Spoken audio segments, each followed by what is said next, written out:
అప్పాజీ అని పిలుస్తాను. ఎందుకంటే మా నాన్నకి డాడీ అలా పిలిస్తే నచ్చదు. అప్పాజీ అని హార్ట్ఫుల్గా పిలిస్తే he will feel very happy అనమాట.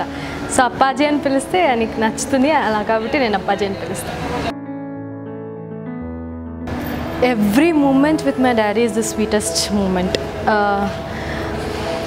నేను ఆయనతో ఉంటే అసలు నాకేం గుర్తుండదు, అంటే నాకేం వద్దనిపిస్తుంది. The every moment I like to be with him, the every second also.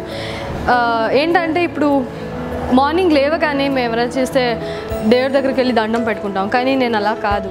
Morning లేవగానే నాన్న మొహం చూడాలి. సో ఆ డే మొత్తం నాకు హ్యాపీగా ఉంటాను. సో అలా నాకు he's my everything. He's like equal to god to my daddy. He's my first hero first of all. And నేను ఈరోజు ఇక్కడ ఉన్నాను అంటే it's because of my daddy.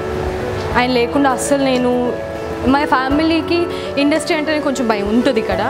So ఆ భయం మా ఫ్యామిలీకి, కానీ మా డాడీ సపోర్ట్ చేశారు, మా నాన్న సపోర్ట్ చేశారు. లేదు ఆయనకి కొంచెం ఇంట్రెస్ట్ అనమాట ఇలాంటివి. సో ఆయన సపోర్ట్ చేసి మళ్ళీ నేను ఈరోజు ఇక్కడ ఉన్నాను. So every moment he'll support me. He's a backbone to me actually. He's the role model actually.